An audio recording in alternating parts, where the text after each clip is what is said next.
And welcome to Chapter 7, EIGRP. So let me just go all the way to the top. Today we are going to start talking about the Enhanced Interior Gateway Routing Protocol. And so this is a Cisco proprietary protocol and a little bit different than OSPF. You'll see a little bit of a difference. You'll see how we can, a little bit of difference in configuration too. Um, So we're going to be discussing the different characteristics of EIGRP, how to configure EIGRP for IPv4, how does EIGRP operate, and we'll take a look at some configuration for IPv6 as well. Okay, so I'm gonna ask you some questions that I want you to answer, and make sure you submit those in Microsoft Word to verify that you did this chapter 7. Okay, so let's begin.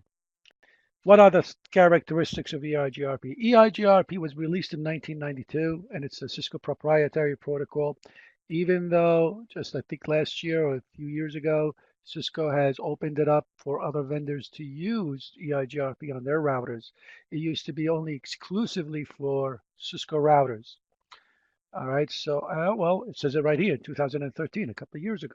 That's right. So now it's really as an open standard.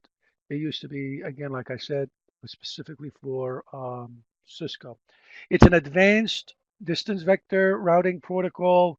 Advanced meaning it uses really some features of OSPF as a link state because the metric that it uses to calculate the best route to the destination is a combination of bandwidth, delay, load, and some reliability. So it's a little bit more sophisticated, just a plain old distance vector. It has a limitation of how many routers that you can have in your network, and the limitation is 100 hops. Remember RIP2 has a limitation of 15 hops. So 100 hops for EIGRP, and although you can configure it to up to 255 hops.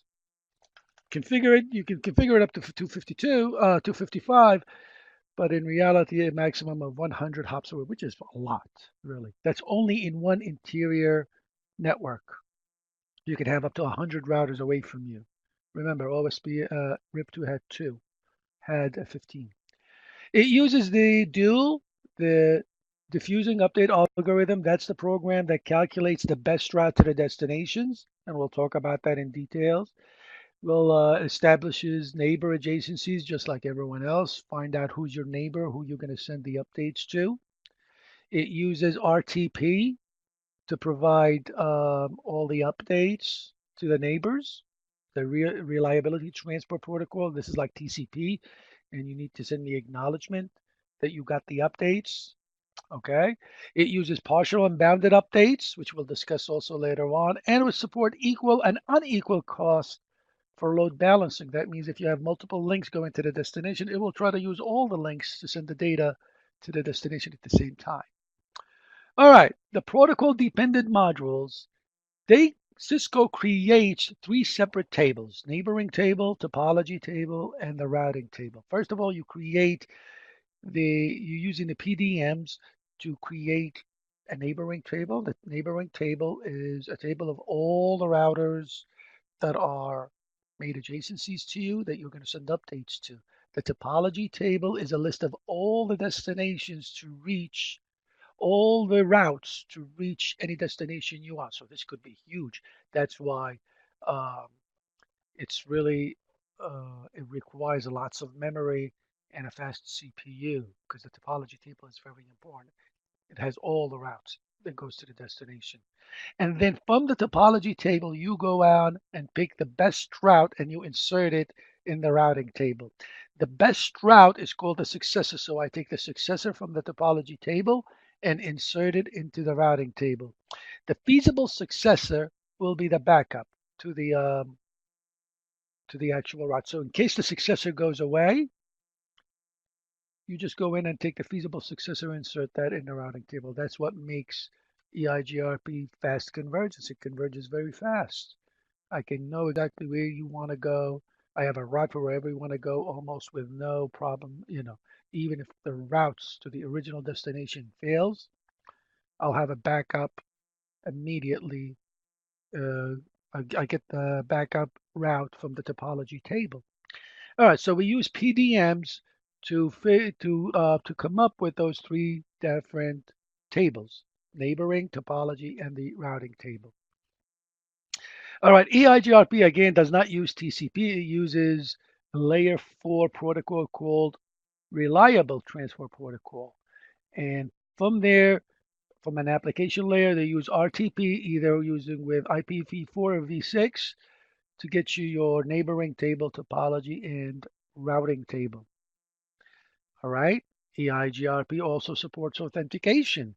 That means before I send you any updates, just like OSPF did, you need to be able to send me your password, and that password is encrypted, and all the data that's being passed is encrypted.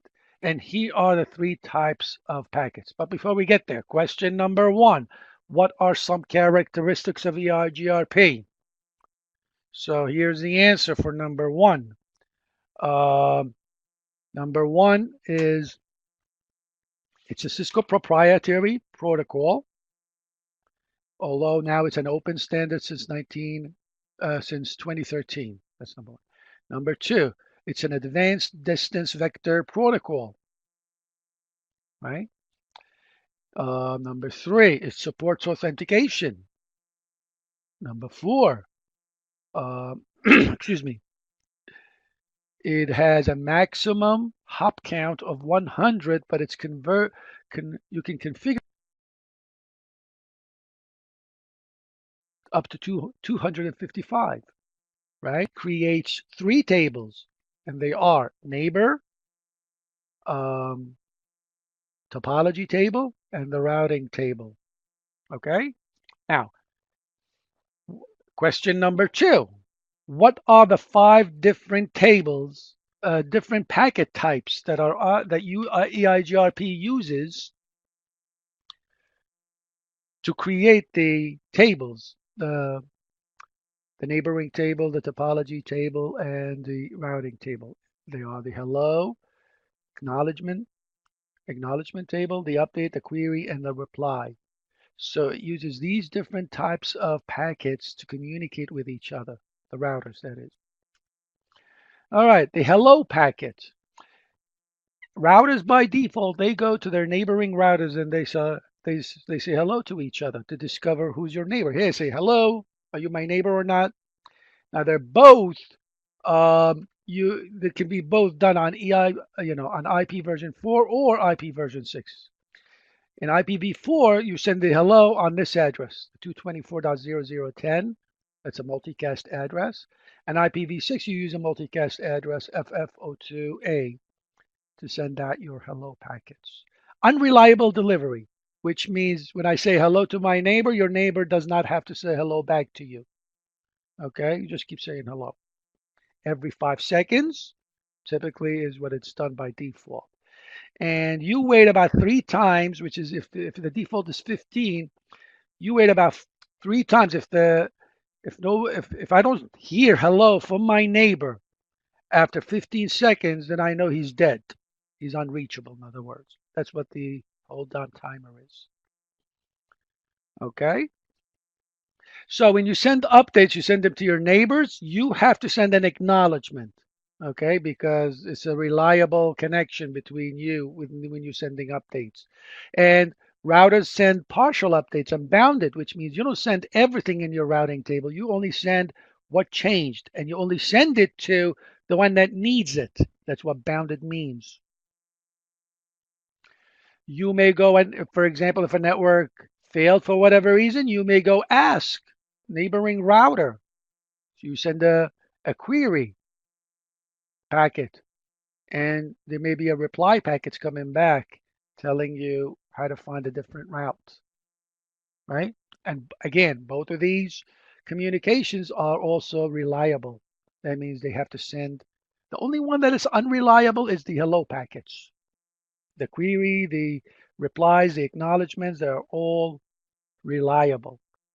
All right, here's a typical EIGRP message with the type length values. So in here, they'll tell us that Whatever this number is, it's going to tell us if it's an EIGRP parameter, if it's an internal route, if it's an external route, depending whatever this type is, right? The EIGRP header, for example, what the autonomous system may be in there, the IP address, which is in this case, it's going to be as a destination, it's going to be the broadcast address for IPv4, and the data link frame, which looks like a multicast address. A multicast address on the frame always have to start with 01005E, and this last 24-bit is really the 224.0010 converted into hex and placed right here, in addition to 01005E. That's what makes this frame a multicast frame. All right, getting into the actual packet itself, the EIGRP header, to go into details, you got the opcode, and here's where you can actually, in the opcode, it tells us if this packet is an update, a query, a hello, or a reply, depending on what the number in here is. An autonomous system is what area you are in, right? All right, now to configure the EIGRP for version 4. Here's the topology that we're going to use. Okay, and the topology says we have a network right here, that this network goes on into the internet, and we have different bandwidth, as you can see, 3 different bandwidths connection between these router 1, router 2, and router 3. We have network 172.16.1, 192, right? And this is one autonomous system topology. Now, the way you initialize it is you type router EIGRP with an autonomous system number. Now, this number could be any number you want. It really doesn't matter. It is, even though we call it a system autonomous system number, it is only significant to the EIGRP routing domain. That area has nothing to do with the ISP. The ISP's autonomous system numbers are gotten from the Internet Assigned Number Authority. So this way, worldwide, they are in a little bit in more control. But these really just for EIGRP areas. Okay, just to make sure. All right, so you type router EIGRP and you provide a number. That number really is insignificant. You can type any number you want. But if you type 1, make sure that the other side, the other router has the same number, EIGRP 1. Okay. In fact, here, let's do a let's do a packet tracer where we are going to do a quick configuration of EIGRP, and then let me just minimize all this wonderful stuff. Where is our GIP? And there it is. Let's start packet tracer, and while it's starting up, we'll see on how I'm just gonna configure 2 routers right across from each other. We'll do them real quick. So here's what we're going to do. We're going to grab a 2811 router. So you guys go along with me to do that. 2 of them. Call this R1. And call this R2 on the other end. Okay. And then let's just get 2 genetic PCs, one here and one on the other end. Leave it a PCA. Let's get a crossover cable from PC0, from the fast Ethernet to the fast Ethernet 00. Another crossover from the fast Ethernet to the fast Ethernet 00. We need a link, so we need to put in a WIC2T. Turn off the router. Go and grab a WIC2T and pop it in here. Turn the router back on. Grab another WIC2T. Turn off the router. And turn the router back on. Let's grab a DCE cable. Go to router 1. We'll make sure that that is the DCE. Then go to serial 000. Then to R2 serial 000. Okay. Let's make this network 192.168.10.0 with /24. Let's make this network 172.16.100.4/30. And we'll make this network right here 10.20.30.160/27. All right, let's just do a quick configurations on the PC. I'm going to give the PC the first address, and the default gateway will be the second address. I'm not going to do the last address this time around. So click on that. Let's just do the basic configuration. Click on the PC 0, go to the desktop, and assign the IP address 192.168.10.0.0.2. Well, .1, right? /24. We're going to make the default gateway 192.168.10.2, right? If you go to PC1 and you go ahead and you do 192.168.10. Not 192.168, it's 10.20.30.161, right? It's /27, so it's 255, 255, 255, 224. And the default gateway is going to be 10.20.30.162, right? If we do the basic configuration on R1, so let's click on R1, click on CLI, okay, say no, and then you're going to do EN, config T,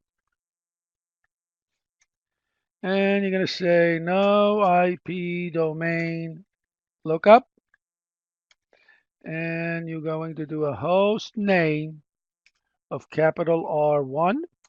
Then you're going to go to interface fast Ethernet 0/0, which is right here, and give it the IP at 192.168.10.2, right?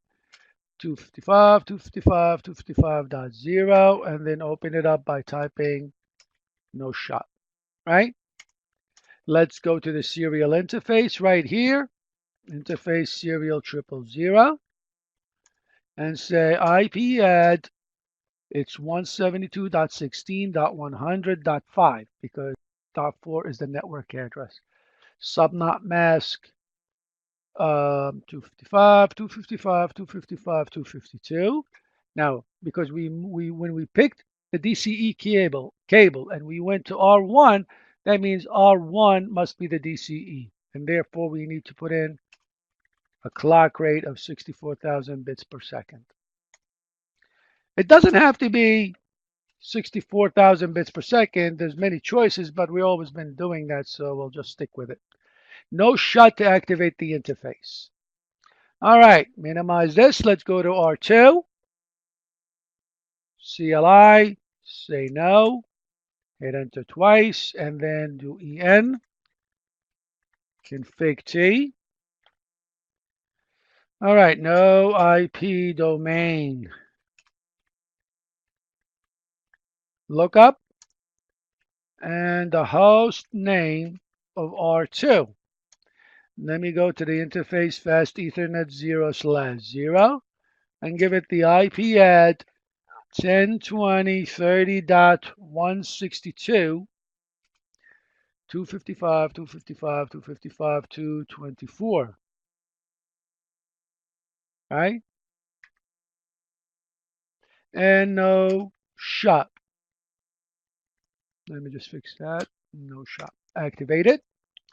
Now I go to the serial port, serial 000, and I say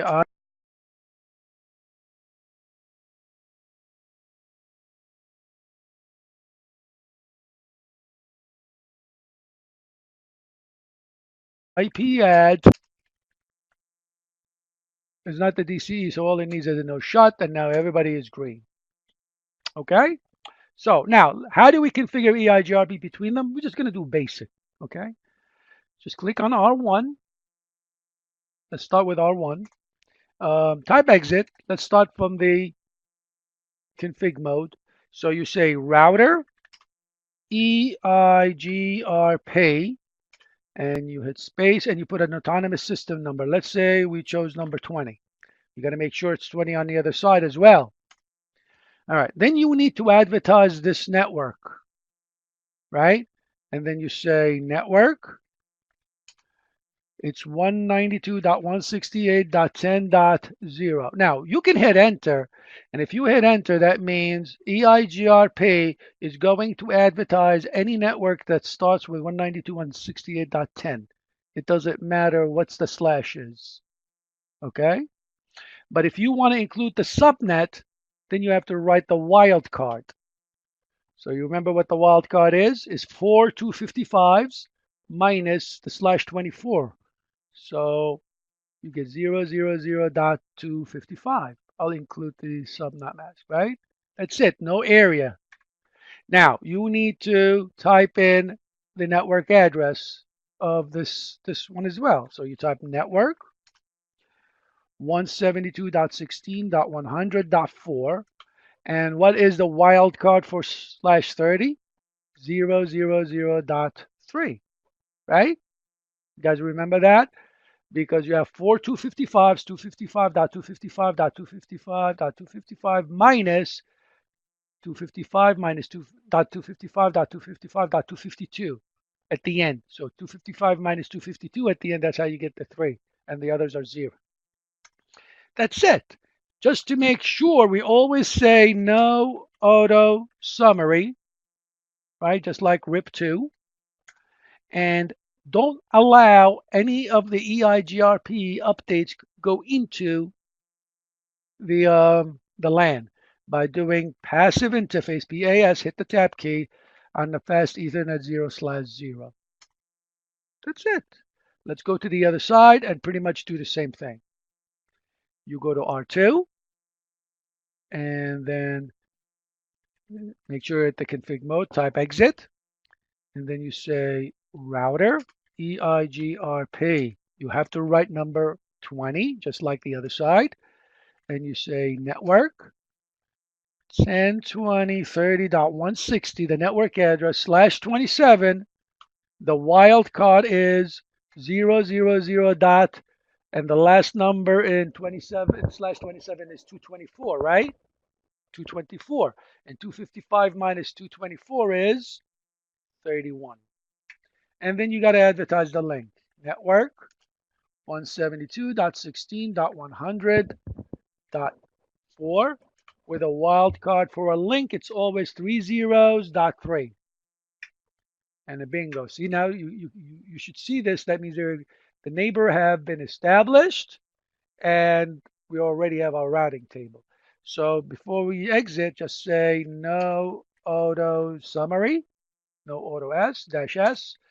And then, of course, you want to do the passive interface on the fast Ethernet 0/0 so that EIGRP updates do not go into the LAN. How do you verify that EIGRP is running? Do Control Z and type show IP route. And you see that this is the network D, which stands for dual. That's the program that calculated EIGRP. The network 192.168.10.0 is the destination, which is here. I'm on R2, remember? All right. This is the administrative distance, 90. Okay, here's question number 3 for you. All right. What is the administrative distance for EIGRP? It's 90. For OSPF, it's 110. For RIP2, it's 120. And then the other part of the question is, what does this number really mean? The administrative distance means the trustworthiness of the route, which means the lower the number, the more trustworthy, the more reliable the route is. And what that means is, if you are running EIGRP, OSPF, and RIP2 at the same router, your router is going to pick the route from EIGRP and not from OSPF and RIP2 because EIGRP has a lower administrative distance. Therefore, you should never run 3 different routing protocols on the router. Only use one because the router is going to pick one anyway. By the way, this administrative distance number can be changed. In chapter 8, we're going to do a little bit more details when we're doing a little bit more advanced configuration when we do EIGRP. This number right here is the metric. This is, think of it as a bandwidth plus delay number that is calculated. This is the best bandwidth and delay number that is going to send us. This number right here is this address right here. This is, I'm on R2, so this is saying this is going to be where I'm sending the data to, my next hop address. This is the time of how long ago I have picked up this information from R1. R1 send it to me through my S000 right here. That's my interface where that update came from 20 seconds ago. So this entry in the routing table, I learned it from D. D means up here is EIGRP, right? That means I learned it through EIGRP. All right, that's basically it. You could type show IP protocols to display all the protocols that are running on your router. Well, in this case, we only have EIGRP with autonomous system number 20, and this is what I've been advertising. I'm advertising routing for networks 10, 20, 30, and 172.16.100, right? The link and that. All right, let's continue. So please save this and submit that along with the homework, right? Now let's move on. EIGRP, by the way, let's continue with this. You can actually put in also a router ID just like we did with OSPF. It's not as important, in OSPF, the router ID is significant. It's needed to, it may be used for the designated router, but there's no designated router in here, so that's not even used. But you can have a router ID number. All you have to do is make sure you are, your router EIGRP, and you put that autonomous system number 20, maybe, like we did. Then you say EIGRP router ID and you type in whatever that number is, right? If you don't do this, then the router ID will use the loopback address, the highest loopback address that's been configured, right? So you can type in IP loopback 0 and then whatever that number is with a subnet mask, and then your router will pick that number instead if you did not do a router EIGRP router ID. All right, like I said before, you could type in the number. If you type in the number, it's going to use a class B address, so anybody with 172.16 will be advertised. But here, only these numbers, anybody with 192.168.10 will be advertised. If you want to advertise a specific subnet, then you have to use the wildcard, right? The EIGRP log neighbor changes router configuration mode. This is on by default. That's going to immediately display if there's any changes to any of your neighbors. Tell you what's going on, right? So this is to verify that the neighbor adjacency is doing configuration. That statement that comes out, hey, I gotta remember when we did the configuration of router EIGRP, and we got a statement immediately telling me, hey, that I just made an adjacency with your neighboring router, and EIGRP has exchanged updates. That's because of the log neighboring changes command, and that's by default. It's in there, so you don't take it out. All right, if you want to calculate the wildcard, remember, you do 4 255s. If you have a /30 link, that's what 255, 255, 255, 252 is. The wildcard for a /30 is 255 minus 255 is 0. 255 minus 255 is 0. And that's how I get my, 255 minus 252 is 3. So there we go. We get the 0003. All right. Now, the good thing is, as we learn later on, we don't even have to calculate that with OSPF. We can write the quad zeros, remember, and the interface of the default gateway, and the router will calculate the wildcard for us. We can't do that here. In some iOS versions, they allow us to actually do the slash instead of the wildcard, whatever the subnet mask address. And that's probably a little bit easier, so you don't have to remember two things. So hopefully we'll get to that sooner or better. The passive interface, like we did, to make sure that all updates don't go into that specific interface, right? all the updates. Show IP protocol will display all the routing protocols that are running on your router. All right. If you type show EIGRP neighbors, this is the neighboring. It's telling you who your neighbor is, which interface you get, local interface that you are receiving that up hello packets from. All right. The seconds remaining for hold time before you expect them to say hello. The amount of times since the neighbor has added you to the table. So this is a good command to figure out, who your neighbors are and are they up to date. All right, if you want to verify EIGRP, just type show IP protocols, and it will tell us the IP protocols and which ones we are routing for, right? Like I did before. If you want to examine the routing table, type show IP route, right? And then we discussed all of that. D means for dual. This is the destination IP, the administrative distance. This is the metric. This is bandwidth plus delay. This is my next hop address.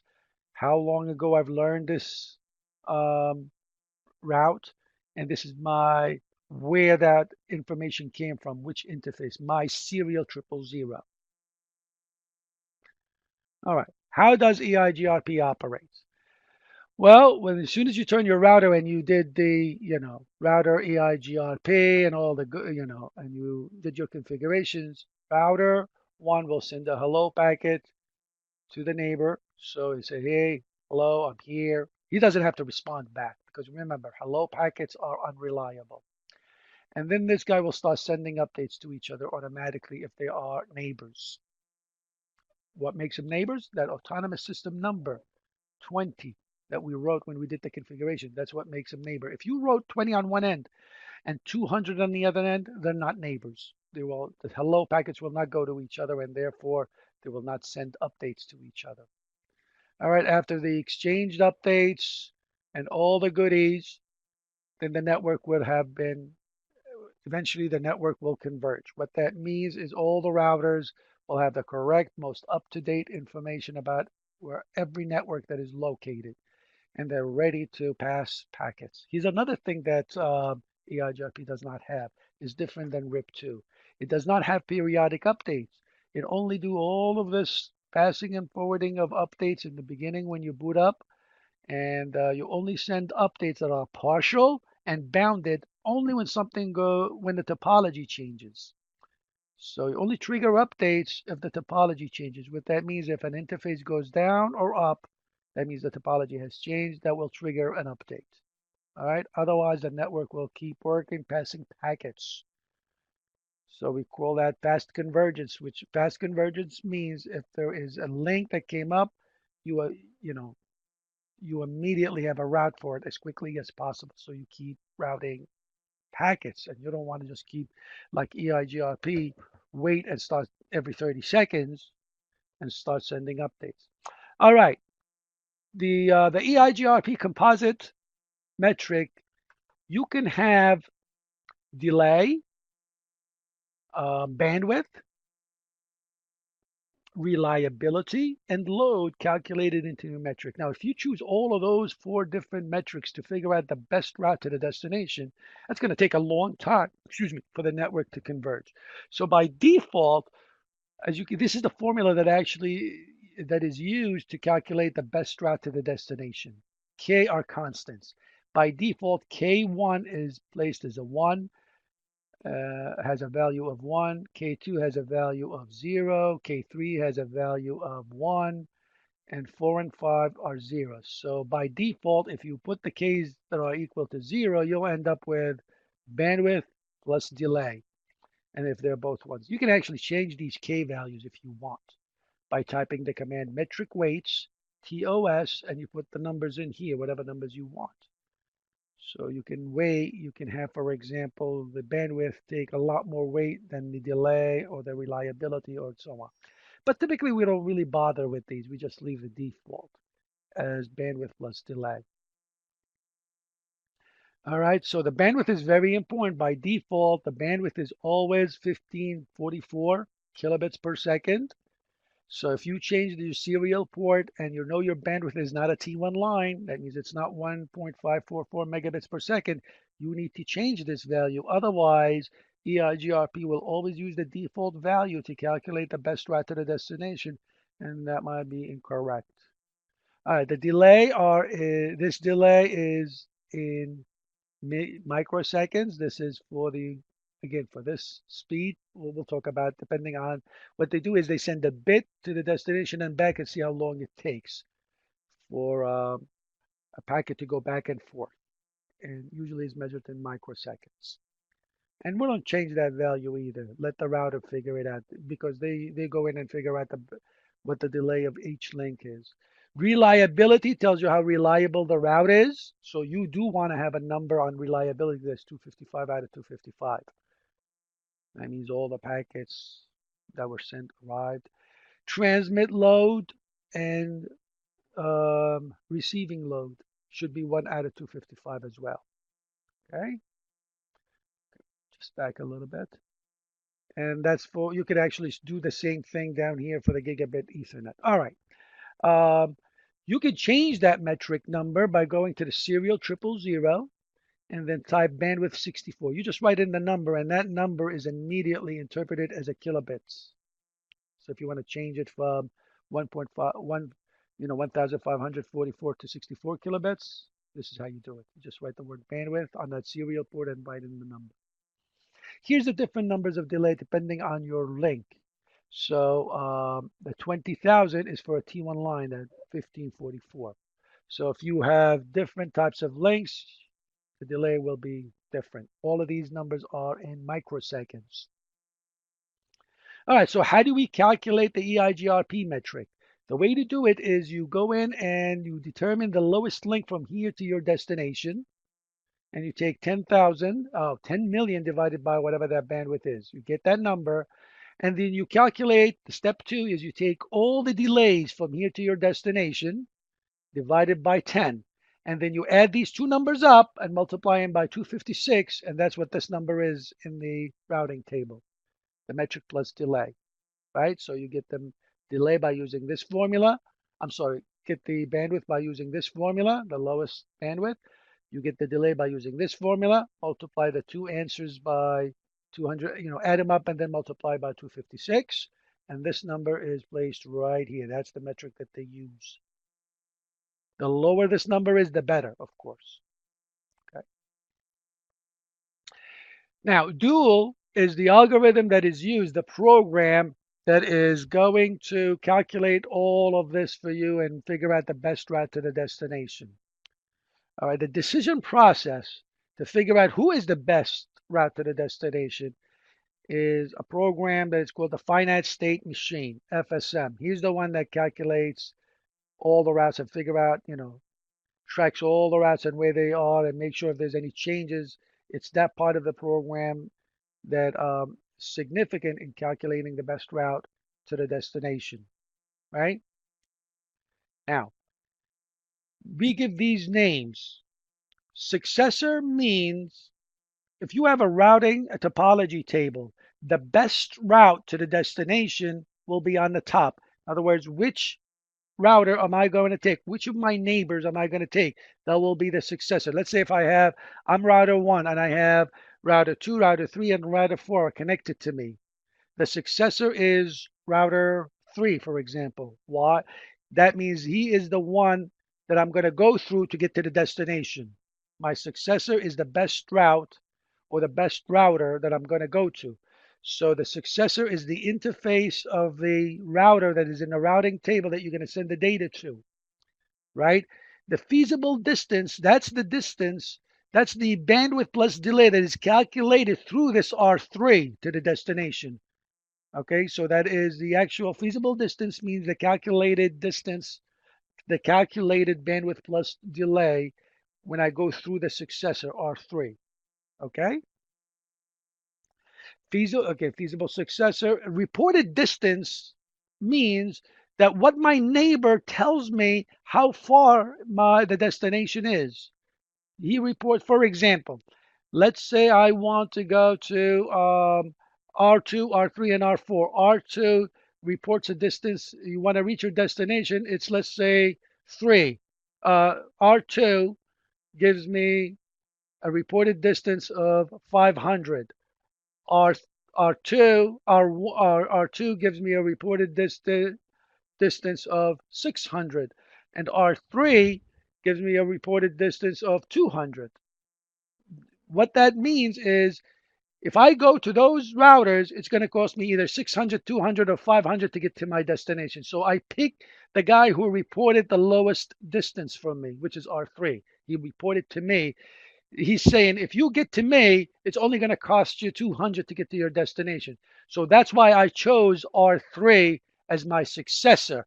And the feasible distance is whatever R3 reported to me, the 200, plus how much it's going to cost me to reach R3. Together, that's the feasible distance, which will be the lowest cost to get to the final destination. All right, maybe I'll review that when we get to class also to make sure. That's really how this is all being calculated by Dual and specifically the FSM. All right, if you type in show IP topology, EIGRP topology, this displays the topology table.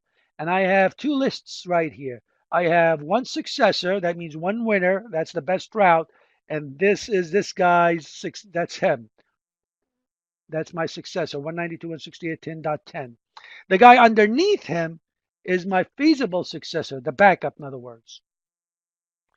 This is the feasible distance. This is how much it's going to cost when I go from one point to all the way to the other through the successor. This is what this guy reported to me. So actually, the difference between these two is how much it's going to cost me to reach my successor, and that's my exit interface, the output interface where I need to leave from. Down here is the feasible successor, the backup guy. So what Dual does is it goes to the first entry. This will be a backup. So if the successor goes away, I immediately go to the feasible successor, the 172.16.3.1. Okay, this is in a little bit more detailed. So here's how FSM works. If we lost connectivity, then is there a feasible successor in the topology table? If yes, I go get it. If no, then I have to start putting the topology in active mode and start looking for one, send queries and replies and updates. So if there is no feasible successor, you're going to have to wait. It's going to take a little while before the network converges. Okay, so you can actually debug EIGRP FSM to force it into calculating a new route for you. All right, so here's no feasible successor in this guy. Now, configuring EIGRP for IPv6 is pretty straightforward. Everything is pretty much the same. There's minor difference, and the minor difference is down. You can have a plain text and MD. For authentication with the IPv6, it's all encrypted using the message digest number 5. All right. The source and destination addresses. This is it's only the broadcast. I'm sorry, the multicast addresses are different, but everything else is pretty much the same. The hello packets, the update messages, they both use RTP when they pass updates to each other. They use the same metric, the same convergence topology. Everything is pretty much the same thing. All right, but they use link local addresses to pass updates to each other. Okay. Here's a network for the topology that changes. So all you got to do is you go to the interface. We know how to configure these, right? So that's pretty straightforward. Configure the link local addresses first, right? Don't forget to type IPv6 unicast routing to enable the router to process IPv6 packets. So you type IPv6 router EIGRP and an autonomous system number. Give it an router ID number. You type no shutdown. Okay, that is required. The router, you got to do these 3 to enable EIGRP on your router. And then you just go to each interface and say IPv6 EIGRP and no autonomous system number. And that means this interface gigabit 0/0 will be broadcasted. You go to each interface that you want to do it, and you want to send you want to advertise each interface. You just go to the interface and advertise them by saying IPv6, EIGRP, and the number of the autonomous system. That's it. There's nothing really else to do. It's much easier. You type show IPv6, then IPv6 EIGRP neighbors to display the neighbors, just like in IPv4, right? IPv6 protocols, same exact command, just IPv6 instead of IP for IPv4. It displays the routing protocols, IPv6 route. You'll see the dual updates, and that's it. All right, this is it. So make sure you answer I think three questions that I asked you, and that packet tracer for the EIGRP. We will be um, doing a little bit more details when we do chapter 8 with EIGRP. So we'll do a little bit.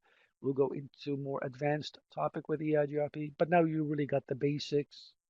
You should be able to configure EIGRP easily. Um, So submit the packet tracer and those three questions. Okay? Until then, until we meet again in chapter 8, God bless.